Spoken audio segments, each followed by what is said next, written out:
un projectile 40 mm avec une pièce de projectile 40 mm. 50 munitions de 40, 762. Nous avons 377 PKM. Dans cette race des opérations menées contre la serre des Zaïre des Thomas Banga alliés au M23, plusieurs missiles ont été neutralisés. Des localités stratégiques et des sites miniers sont désormais sous contrôle des FRDC. Également, la réouverture des axes routiers sur Iga Barrière, Lopa, Jima, Nizi, Mabanga restaure tacitement l'autorité de l'État. Un vœu profond du chef suprême de Félix Antoine. Tu sais. Unité par le Bassa à la dès son arrivée à Bouni après sa libération à la justice militaire. Une véritable marée humaine s'est mobilisée ce jeudi à Bougna pour préserver un accueil sans précédent à l'opérateur économique Santrosa, récemment libéré par le président militaire de Kinshasa.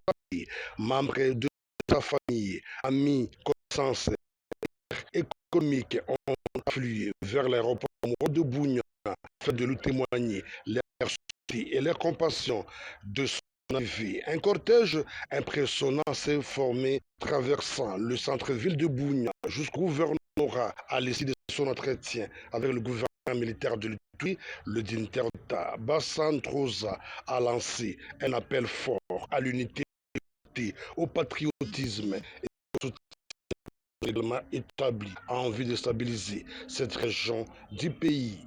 Au peuple ivoirien et autres communautés vivant ici, cultivons la paix, l'amour et le patriotisme.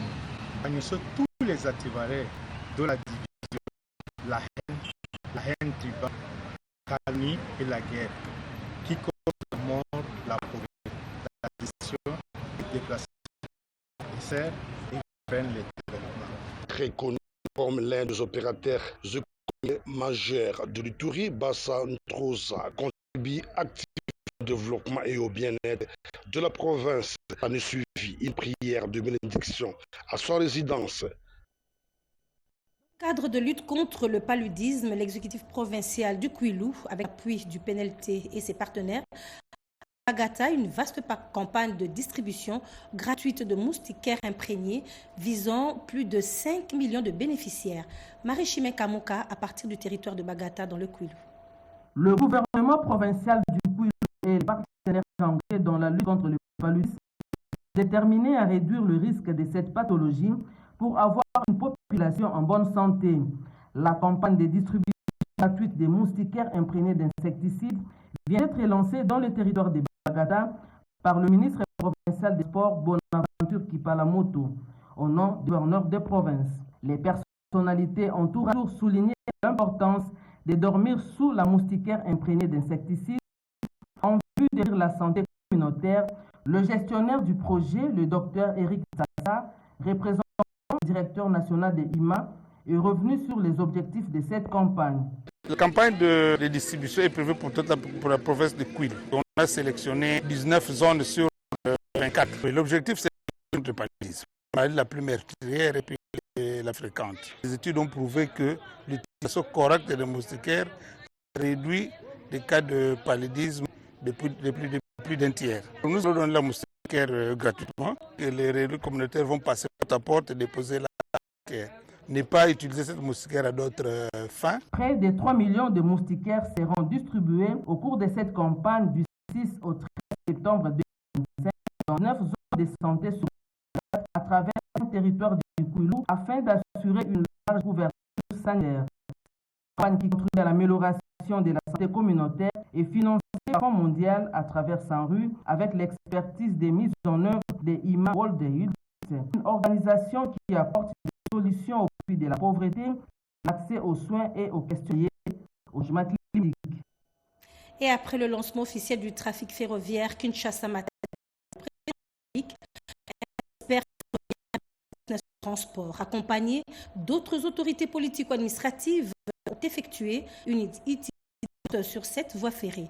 Question de s'imprégner de l'état de lieu de ce corridor. Pierrot, reportage. Dans l'optique de s'imprégner de l'état des lieux de la voie ferrée Kinshasa-Matadi et des niveaux de la qualité des voitures automotrices qui seront mises sur les rails dans les jours à venir, gage d'une lutte effrénée contre les embouteillages routiers afin de fluidifier les transports urbains. Un panel d'experts ferroviaires gouvernementaux ont effectué une itinérance ferroviaire sur cette voie. Nous sommes dans la recherche des solutions de la ville de Kinshasa. Nous commençons à acquérir le matériel et là nous sommes en train pour voir comment nous pouvons nous adapter à la fonctionnalité moderne des gares ferroviaires. À travers cette itinérance, la direction générale de l'ONATRA s'est engagée en acte cette vision du chef. La relance de l'ONATRA est là. Et cette relance sous l'impulsion de l'État va pouvoir se faire et est en train de se faire. La population doit être derrière le chef de l'État. Il a mandaté de pouvoir aider les populations congolaises les problèmes de mobilité. Cette action républicaine de l'ONATRA, axée sur la relance du trafic ferroviaire Kinshasa-Matadi, a été saluée par l'exécutif provincial de Kinshasa. Vous savez que dans les tourismes interprovincial, c'est reposé sur l'activité de l'ONATRA entre Kinshasa et Matadi. Les retours de ces trains Kinshasa-Matadi, c'est dans la relance du tourisme interprovincial. En attendant la fixation du prix du transport Kinshasa-Matadi par la direction commerciale de l'ONATRA, la direction générale de cette entreprise du portefeuille de l'État s'engage à renforcer les compétences techniques et intellectuelles du personnel qui seront commis à l'exploitation ferroviaire de ces trains. La patronne de l'environnement, Marie Nyangendambo, a échangé avec le représentant pays du PNUD, Damien Mami. Les discussions portaient sur l'ajustement de l'appui technique et institutionnel. Peu après, elle a eu un autre échange, cette fois-ci avec la coordinatrice du gouverneur du Nord, Charmant Lelo. Damien Mama, représentant résident du programme des Nations Unies pour le développement, a franchi le portillon du cabinet de travail de la ministre de l'Environnement, la professeure Marie Nyangendambo, une empreinte de coopération et de perspectives partagées. Damien Mama a d'entrée de jeu adressé ses félicitations à la ministre pour sa nomination à la tête d'un portefeuille aussi stratégique. Il a souligné l'importance de cette mission dans un pays au cœur des enjeux climatiques et environnementaux mondiaux avant d'examiner avec elle l'état de la collaboration entre le PNUD et le ministère. Les discussions ont gravité autour des projets en cours, de nouvelles orientations à adopter.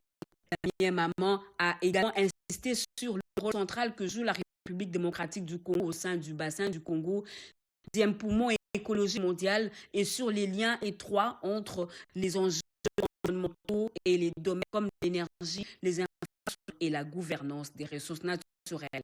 Peu avant, la professeure Marie Nyangendambo, ministre de l'Environnement et Développement durable, a reçu Madame Espérance Kazabé, coordonnatrice principale du gouverneur du Nord Kivu, chargée des questions environnementales. Elle nous a reçus, on vient d'échanger avec elle sur beaucoup de choses. Elle nous a promis aussi de soutenir notre province en tant que ministre chargé de l'environnement au niveau national et avec sa collaboration avec d'autres provinces, surtout avec la province du Nord Kivu. On croit qu'elle va faire beaucoup de choses. Madame Kazabé a également exprimé sa gratitude pour la considération accordée à la délégation dépêchée par le gouverneur. Parlons à présent des cérémonies marquant à la fois les collations de grades académiques et de clôture de l'année académique 2024-2025 dans les provinces de la Lomami, du Kwilu, du Haut-Lomami et autres. Le calendrier académique a été respecté à l'Université du Bazouélé et à l'Institut supérieur pédagogique de Bouta. Les deux institutions ont sorti 120 étudiants au terme de 5 années de cursus universitaire. Les responsables de ces deux institutions d'enseignement supérieur et universitaire en appellent au renforcement permanent des connaissances supérieures enseignants. L'Université du Bazouélé et l'ISP comptaient sur l'accompagnement du gouvernement provincial dans la formation des élites de ce coin du pays. La cérémonie de collation des grades académiques 2024-2025 a lieu des ambiances convaincre en présence du gouverneur intérimaire, notamment ministre des Finances. Plus de 300 diplômés sur les marchés d'emploi, notamment les médecine, la communication et autres. Pour le gouverneur intérimaire, ces derniers a remis au groupe Philippe Patando. Puis, Fandondo reçoit un accord dans son discours de directeur annonce des bourses d'études pour les étudiants. Note que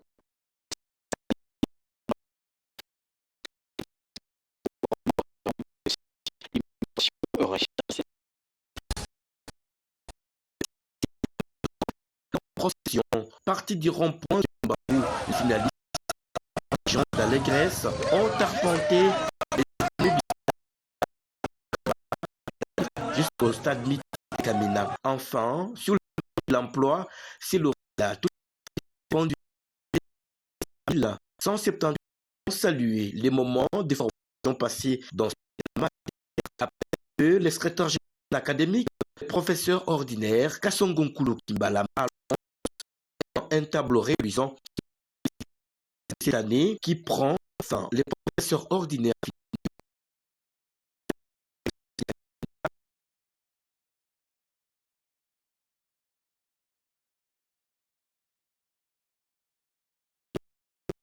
des gestions aspects sémiotiques éclaireuses Louba, c'est l'intitulé de l'ouvrage, véritable chef d'œuvre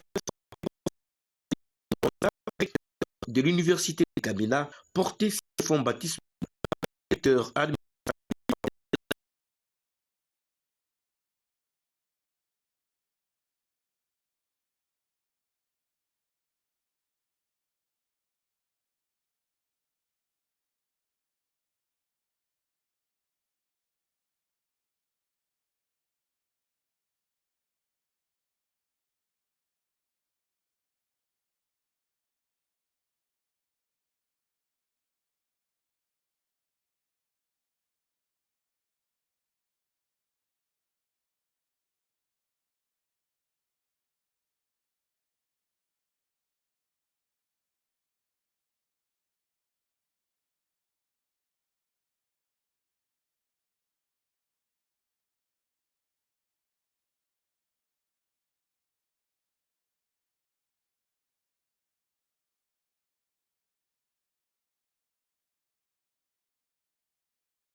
Hommage mérité au chef de l'État, Félix-Antoine Tshisekedi Tshilombo, qui ne ménage aucun effort pour une paix durable dans notre pays.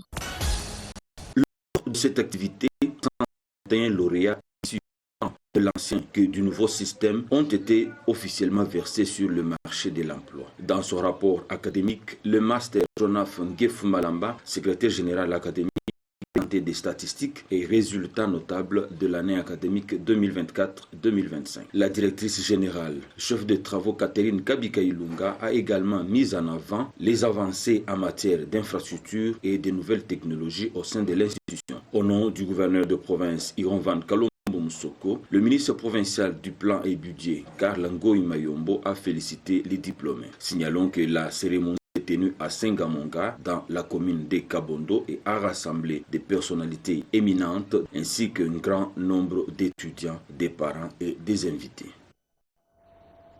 Et une semaine après la rentrée scolaire, les écoles de Kinshasa retrouvent peu à peu leur rythme. Ce lundi 8 septembre 2025, nos reporters ont parcouru quelques établissements pour observer l'ambiance dans les salles de classe et la présence des élèves. Une ambiance bon enfant a régné dans les écoles de la capitale en ces premiers jours de la deuxième semaine après la reprise effective de cours. Ici, à l'Institut technique de météorologie, aviation et communication, école d'application de l'Istanolo, plus de 700 élèves ont répondu présents. À en croire Louis Kabangu Moussenga, préfet des études, pour le développement intégral, la République démocratique du Congo a besoin de techniciens. Ici, dans notre école d'application, l'ambiance est bonne. Nous constatons que quelques parents qui retardaient à la maison, qui pensaient peut-être que la semaine passée, les cours n'allaient pas avoir lieu. Nous avons constaté encore un bon nombre d'élèves. Aujourd'hui, lundi à 7h30, ils se sont encore ajoutés. Nous sommes maintenant dans des 700 pour être précis. Aujourd'hui, la RDC a besoin de techniciens pour arriver au développement. Alors, notre souci, c'est quoi? C'est former les jeunes, qui est des jeunes compétents. Et quand ils sont compétents, ils sont capables de relever les défis. D'ailleurs, je salue l'excellence du président de la République, lui qui a mis un accent sur la formation des jeunes. La est déjà effective et les parents qui gardent encore leurs enfants à la maison sont priés de les envoyer à l'école, car le développement d'une nation dépend de la qualité de ses élites. Lancement à Kinshasa de l'application baptisée VisaPay pour élargir l'accès simplifié de tous au paiement numérique et d'effectuer des transferts d'argent d'un compte à un autre en République démocratique du Congo. Les détails avec Serge Merlemata. Les lancements séjours de VisaPay en République démocratique du Congo illustrent bien l'engagement des visas à promouvoir l'inclusion financière et renforcer la croissance économique du pays, offrant un accès au paiement numérique et permettant les transferts d'argent d'un compte à un autre. VisaPay est une solution mobile, innovante et sécurisée, comme l'a expliqué Sophie Kafouti, directrice générale des visas RDC. VisaPay est une solution mobile digital de paiement qui permet aux utilisateurs bancarisés ou non bancarisés un accès très rapide, très facile et très sécurisé aux moyens de paiement Visa. Certaines fonctionnalités incluent l'émission instantanée de cartes ou de portefeuilles mobiles, les paiements, tout type de paiement sans contact et aussi la gestion des fraudes et des risques. Disponible sur App Store et les Google Play Store, ces services seront d'abord proposés par 5 banques partenaires par les billets de leurs propres applications mobiles et ce, au moyen d'une option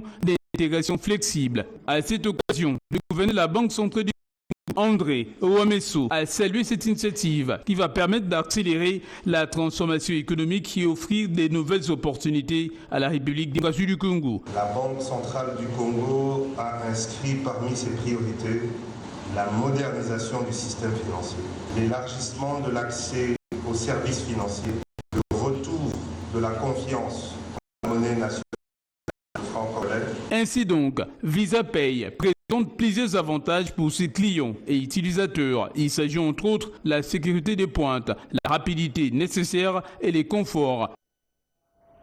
Toujours à Kinshasa et plus précisément à l'Ansele, le député national Eteni Longondo a sensibilisé les combattants de la cellule Badara 2 sur la nécessité de préserver l'unité au sein de l'UDPS tout en réitérant le soutien aux actions du chef de l'État. Jean-Pierre Ndolo-Dema, Patrick Kachalan signé ce reportage. L'honorable député national Dr Eteni Longondo, figure emblématique de l'Union pour la démocratie et le progrès social, a effectué une descente remarquée dans la base Badara 2, un quartier stratégique de la commune de la Télé.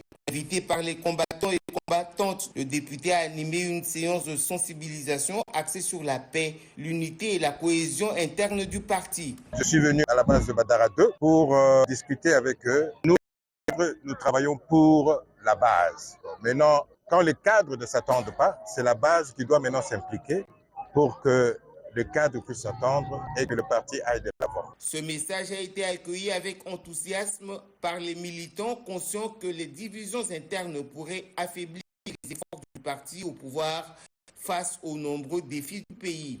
Au-delà du discours politique, la visite a pris une tournure communautaire. La population de Badara 2 a profité de l'occasion pour exposer les difficultés criantes que traversent leur quartier. Parmi les doléances exprimées, la menace persistante des érosions, le manque d'eau potable, l'absence d'électricité. Touché par ces préoccupations, le député Eteni Longondo s'est engagé à porter la voix de cette communauté auprès des autorités compétentes. C'est un quartier qui me semble être abandonné. Il y avait des véhicules qui passaient. Maintenant, le véhicule ne peut pas passer, surtout quand vous avancez vers le sud là-bas, qui est enclavé. Il n'y a pas de route, il y a beaucoup d'érosion. Les routes qui étaient construites sont détruites par des érosions. Cette descente, bien au-delà d'un simple meeting politique, marque un tournant aux bases du militantisme engagé, où le dialogue direct avec la population devient un levier essentiel pour renforcer la légitimité du parti et répondre aux attentes. Parlons toujours politique avec l'UDPS. Les parlementaires debout encouragent les actions de développement à la base. Un diplôme de mérite a été décerné à l'élu provincial de Wamba, Dilou Prosper Salomon. Cédric Enina, reportage. Les collectifs des parlementaires debout de l'UDPS a un œil en ce qui concerne les actions de développement au sein des entités territoriales décentralisées. C'est ce qui explique cet intérêt dans le provincial, notamment des élus locaux et provinciaux. Prosper Salomon et ses lauréats mis sous le feu des projecteurs par ses collectifs.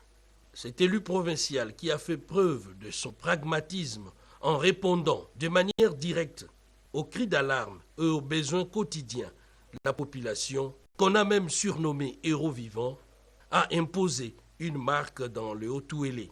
S'il faut s'en tenir aux statistiques, 1652 sources d'eau potable, une dizaine d'écoles, 52 églises et une assistance financière régulière dans divers domaines. Après avoir été plébiscités par l'exécutif, les voici honorés par les collectifs des parlementaires debout de l'UDPS qui viennent de lui décerner ses diplômes. Touché par cette surprise et cette marque de reconnaissance, l'élu provincial s'exprime. Aujourd'hui, c'est mon propre parti qui vient me décerner ce diplôme de mérite pour les grands travaux que j'ai fait au niveau des Haut-Ouélé et pour les côtés du parti et ce que je continue à faire pour soutenir la vision du chef de l'État sans relâche. Ce qui vient une fois de plus m'encourager et me pousser d'aller en avant. Les collectifs des parlementaires debout appellent les autres élus à tous les niveaux à pasticher l'exemple et agir pour le bien-être collectif. Et puis enfin, 3 consacrés de la paroisse Sainte-Famille ont reçu leur bénédiction d'ordination de main de Monseigneur Kwambamba dans la ville de Kenge, province du Kwango. La messe des prémices a été célébrée à Kinshasa le dimanche dernier. Rodé Panda, reportage. La paroisse Sainte-Famille, triplement honorée pour avoir offert à Dieu 3 de ses enfants dans la moisson du Seigneur, un diacre Alexis Ningwa de la CVB Saint-Marc, une religieuse, la révérende sœur Janine Mbakata de la CVB Saint-Joseph et Guvens Mupwala, ordonné diacre et prêtre par Monseigneur Kwambamba au diocèse de Kenge dans la province du Kwango. Ces nouveaux serviteurs de Dieu ont célébré leur messe d'action des grâces et des prémices à Kinshasa, ensemble avec leurs aînés prêtres de la paroisse Sainte-Famille de Nazareth, du quartier 12 d'Njili. Dans son homélie, l'abbé Guvens Mupwala a centré son exhortation sur l'humilité, tirée de l'évangile de Luc, chapitre 14, du 1er au 14e verset. Il faut toujours être humble pour attirer la gloire de Dieu, car l'orgueil produit la honte et l'humiliation jusqu'à manquer même une place de choix dans la vie. Les fidèles de la paroisse, emportés dans la joie, chaque CVB individuellement a apporté un présent offert aux 3 consacrés.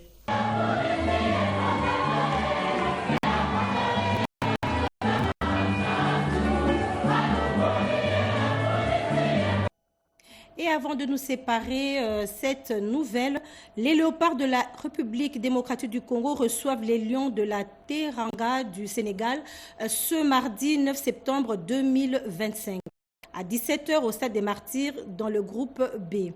Bien avant ce choc comptant pour la 8e journée des éliminatoires de la Coupe du Monde 2026, Zone Afrique, les 2 sélectionneurs étaient face à la presse ce lundi pour une conférence d'avant-match. Une dépêche fournie par Gréverin Ntantou. Merci de nous avoir suivis. C'est ici que prend fin ce journal. Au revoir.